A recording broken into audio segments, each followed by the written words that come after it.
नमस्कार। उनकी कलम मेरी आवाज़ में आप सभी का स्वागत है। बड़ों को प्रणाम और छोटों को बहुत सा प्यार। चलिए सुनते हैं कहानी एक आँच की कसर, जिसे लिखा है मुंशी प्रेमचंद जी ने। पूरी नगरी में श्रीमान यशोदानंदन की खूब चर्चा हो रही थी। उनकी कीर्ति के बारे में नगरवासी ही नहीं बल्कि अखबारों में तक लोग लिख रहे थे। उन्हें बधाई देने के लिए उनके घर के बाहर लोगों की भीड़ जमा थी। यही तो होती है समाज सेवा, जो इंसान को इतना मान सम्मान दिला दे। ऊंचे विचार के लोग अक्सर ही अपने समुदाय के लोगों का सिर इसी तरह से ऊंचा कर देते हैं। अब कोई किसी को यह नहीं कह सकेगा कि नेता सिर्फ बातें बनाते हैं और काम नहीं करते। इन्होंने ऐसा कार्य करके साबित कर दिया है कि ये धन दौलत से ही नहीं बल्कि सोच से भी हैं। यह चाहते तो अपने बेटे की शादी में दहेज भी ले सकते थे, लेकिन अपने सिद्धांत पर किस तरह से खड़ा रहना चाहिए यह इन्होंने पूरी दुनिया को सिखाया है। दहेज में 1 रुपया भी ना लेकर यशोदानंद ने बता दिया कि वो साहसी भी हैं और उन्हें अपने सिद्धांतों से खूब प्रेम भी है। इन्होंने वो किया है जो कोई ना कर सका। ऐसा करके यशोदानंद ने सबका सिर गर्व से ऊंचा कर दिया। श्रीमान यशोदानंद के 2 बेटे थे। एक बेटा स्नातक की पढ़ाई पूरी करके विद्वान बन चुका था। उसी की शादी हुई और वो भी बिना किसी दहेज के। आज दूल्हे का तिलक हुआ, जिसमें कई सम्मानित लोग आए थे। महफिल जमाने के लिए कुछ लोग सितार का हुनर दिखा रहे थे। सब लोग यशोदानंदन को बधाइयाँ दे रहे थे और दावत भी तैयार थी। एक व्यक्ति ने यशोदानंदन से कहा, आपने तो कमाल करके दिखा दिया। दूसरे मेहमान बोले, सिर्फ कमाल ही नहीं, इन्होंने झंडे गाड़ दिए हैं। लोग दहेज के खिलाफ सिर्फ बोलते हैं, लेकिन इन्होंने करके दिखाया है। फिर तीसरे अतिथि कहने लगे, लोग पहले दहेज ले लेते हैं और फिर उस पर पर्दा डालने के लिए कहते हैं कि मुझे नफरत है दहेज से, लेकिन लड़की की दादी, माँ या कोई तीसरा नहीं माना। तभी चौथे सम्मानित पुरुष बोल पड़े, आप जानते नहीं कितने लोग तो ऐसे लोग हैं जो कहते हैं कि हमने अपने बेटे की पढ़ाई में खर्च किया है, उस पैसे को तो वापस लेना ही था। उन्हें सुनकर लगता है कि उन्होंने बेटे की शिक्षा पर खर्च करने की जगह पैसा बैंक में जमा करवाया हो। सबको सुनने के बाद 5वें व्यक्ति ने कहते हैं, मुझे समझ आ रहा है कि आप सब लोग मुझे सुना रहे हैं। क्या सारा दोष लड़के वालों का होता है? लड़की वालों का कोई दोष नहीं है?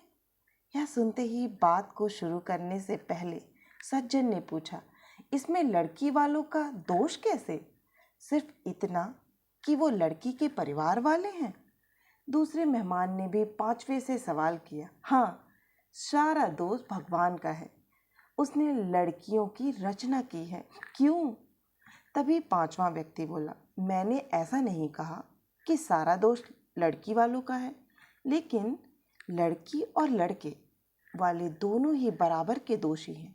लड़की वाले पैसा नहीं देंगे तो कम से कम उन्हें ऐसी शिकायत करने का भी हक नहीं होगा कि लड़की के लिए अच्छा दुल्हन का जोड़ा क्यों नहीं लाए, बाजे गाजे अच्छे क्यों नहीं हैं। क्यों? सही बात है ना? चौथे इंसान ने कहा, आपकी बात गौर करना चाहिए। फिर 5वां कहने लगा, बस तो आपको मानना होगा कि लड़कों की तरफ से दिए जाने वाले गहने जोड़े भी दहेज की तरह ही एक ऐसी प्रथा है जिसका त्याग होना चाहिए। यह सब सुन रहे यशोदानंदन ने कहा, यह सब बेकार की बहानेबाजी है। मैंने दहेज नहीं लिया तो क्या मैं अपनी बहू के लिए गहने और कपड़े नहीं ले जाऊंगा? इतने में इस बातचीत की शुरुआत करने वाला पहला व्यक्ति बोला, आपकी बात एकदम अलग है। हम जैसे आम लोगों में आप नहीं आते, आपकी गिनती देवताओं में होनी चाहिए। दूसरे ने जवाब में सिर हिलाते हुए कहा, आपने दहेज की इतनी बड़ी रकम छोड़ दी, बहुत खूब। यशोदानंदन तभी बोल पड़े, मेरी बड़ाई मत कीजिए। मेरा साफ मानना है कि इंसान को अपने सिद्धांत पर ही चलना चाहिए। सिद्धांत के सामने पैसों का कोई मोल नहीं होता। मैंने भरी सभा में कभी दहेज की जैसी कुप्रथा के बारे में कुछ नहीं कहा, लेकिन इस प्रस्ताव पर कॉन्फ्रेंस में मैंने हामी भरी थी और मैं इससे बन चुका हूँ। मैं चाहकर भी दहेज नहीं ले सकता हूँ। मेरी आत्मा मुझे कभी ऐसा नहीं करने देगी, और कभी ऐसा कर लिया तो मुझे मानसिक रूप से इतना पीड़ा होगी कि मैं सह नहीं कर पाऊँगा। पांचवा व्यक्ति एकदम से बोल पड़ा, आपके इस कार्य के लिए कॉन्फ्रेंस में आपको सभापति नहीं बनाया गया तो गलत होगा। यशोदानंदन जवाब देते हैं, मैंने दहेज न लेने का फैसला खुद से किया है। इसके लिए मुझे किसी तरह की पहचान मिले या नहीं कोई फर्क नहीं पड़ता। इसी बीच शाहजहांपुर से स्वामी दयाल तिलक लेकर आ गए। सभी उन्हीं के इंतजार में थे। उन्होंने पूरे रीति रिवाज के साथ तिलक किया। उसके बाद दहेज को कुप्रथा बताते हुए यशोदानंद भाषण देने लगे। साफ पता चल रहा था कि उन्होंने भाषण की पूरी तैयारी कर रखी थी। उन्होंने कहा कि पहले दहेज जैसी कोई प्रथा नहीं थी। बादशाहों के ज़माने से यह कुप्रथा शुरू हुई। उस समय सारे नौजवान युवक सेना में चले जाते थे, जिससे लड़के कम होने लगे और दहेज से लड़कों का तोल मोल का चलन शुरू हुआ। अब यह कुप्रथा इतनी बड़ी हो गई है कि मेरी छोटी सी कोशिश को लेकर इतनी ज़्यादा चर्चा हो रही है। मैंने किसी तरह का असाधारण कार्य नहीं किया है। हर कोई यह काम कर सकता है। यह प्रथा जल्द से जल्द खत्म होनी चाहिए। यशोदानंद का भाषण थोड़ा लंबा था, लेकिन लोगों ने उनकी खूब तारीफ की। उसके बाद उन्होंने अपने 7 साल के बेटे परमानंद के हाथ में एक पत्र देकर उसे मंच पर खड़ा कर दिया। शायद वो बताना चाहते थे कि उनके घर का सबसे छोटा बेटा भी कितना बुद्धिमान है। वैसे सभाओं में छोटे बच्चों द्वारा अभिनंदन पत्र पढ़ाना आम बात थी। तिलक के कामकाज को देखने के लिए यशोदानंद थोड़ा आगे चले गए और परमानंद ने पत्र पढ़ना शुरू किया। नमस्कार, आपके पत्र से ऐसा मालूम होता है कि आपको मुझ पर थोड़ा भी भरोसा नहीं है। मैं कसम खाता हूँ कि पैसों की बात इतनी गुप्त रहेगी कि किसी को कुछ पता नहीं चलेगा। वैसे इसे राज रखने से आपका खूब नाम होगा, लेकिन मेरी काफ़ी बदनामी होगी।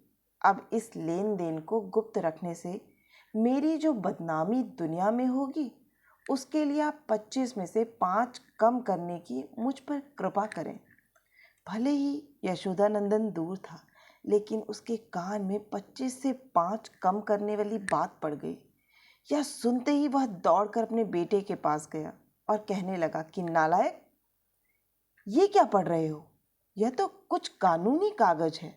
यह सुनकर एक व्यक्ति ने कहा कि पढ़ने दीजिए ना, ऐसा कानूनी कागज हमने कभी नहीं सुना, और इसे सुनने में जो मज़ा है वो बहुत ही अलग है। तभी यशोदानंदन की बड़ाई में बात शुरू करने वाले पहले मेहमान ने परमानंद से पूछा, बेटा तुम्हें यह कागज कहाँ से मिला? उसने जवाब दिया, मेज़ की दराज में यह रखा हुआ था। इन्होंने मुझे पहले ही कहा था कि कमरे में पत्र रखा है, पढ़ लेना। जब पढ़ा तो गुस्सा करने लगे। यशोदानंदन ने कहा, नालायक, वो यह कागज था? इसे मेज के ऊपर रखा था। तुम्हें किसने दराज खोलने के लिए बोला था? इतना कहकर गुस्से से यशोदानंदन अपने बेटे परमानंद की तरफ देखने लगे। पहले व्यक्ति ने कहा, साहब ये आकाशवाणी थी, अब कोई फायदा नहीं, सारा भांडा फूट चुका है। तभी अन्य लोग कहने लगे कि यह भी ऐसा ही निकला। चलो अब सब अपने अपने घर चलते हैं। दूसरा व्यक्ति बोला, इसी को तो नेतागिरी कहते हैं। किसी तरह से अपना उल्लू सीधा कर लेते हैं, पता ही नहीं चलता। चलिए चलते हैं अब। यशोदानंद ने लोगों को रोकते हुए कहा, अरे बैठिए, दावत तैयार है, पत्तल भी लग गए हैं, कुछ खाकर ही जाइएगा। तीसरे इंसान ने एकदम पूछा, आपको इस तरह की हरकत करते हुए शर्म नहीं आई? इतना सम्मान जो मिला था वो असली त्याग से मिलता है। इस कदर धोखाधड़ी से नहीं। चौथे व्यक्ति ने कहा, नहीं नहीं, इन्हें धोखाधड़ी से ही मिल गया था सब कुछ, बस एक आँच की कसर रह गई सब कुछ में। पांचवा अतिथि बोला, झूठा दिखावा करने वालों को भगवान इसी तरह से सजा देते हैं। इतना कहकर लोग यशोदानंदन के घर से चले गए और वो अपने बेटे को गुस्से से देखता रह गया। उधर रास्ते में जाते हुए लोग यशोदानंदन के घर हुए उस पूरे नाटक के बारे में कहने लगे कि पढ़े लिखे, धनी और विद्वान लोग भी ऐसी हरकत करते हैं। इन्हें पैसा लेना ही था तो खुलकर लेते, कोई रोक थोड़ी ही रहा था। इस तरह से दिखावा करके लोगों को क्या जताना चाहते थे? इन्हें पैसा भी कमाना है और मुफ्त की इज्जत भी चाहिए। इस पर एक व्यक्ति ने कहा कि अब मुझे यशोदानंद पर दया आ रही है। उसने इतना सब कुछ रचा और अपना झूठ छुपाया, लेकिन आखिर में सब कुछ सामने आ ही गया। बस एक आँच की कसर रह गई इन सब में। कहानी से सीख, झूठ फरेब की उम्र लंबी नहीं होती। सच कभी ना कभी सामने आ ही जाता है। सच सामने आने का रास्ता खुद ढूंढता और झूठ का भांडा फोड़ देता है। दूसरी सीख यह मिलती है कि दहेज एक कुप्रथा है जिसे किसी को भी बढ़ावा नहीं देना चाहिए। आशा है कि आपको यह कहानी बहुत ही पसंद आई होगी। अगर पसंद आई है तो मुझे प्रोत्साहित करने के लिए एक लाइक करें। आपके कमेंट मेरे लिए बहुत ही बहुमूल्य है, नीचे कमेंट करना ना भूलें। और हाँ, अगर आप इसी तरह की मनोरंजक कहानियाँ सुनना चाहते हैं तो मुझसे जुड़ना ना भूलें और चैनल को सब्सक्राइब करें। फिर मिलती है एक नई कहानी या कविता के साथ। अब तक के लिए आप सभी का सुनने के लिए बहुत बहुत धन्यवाद।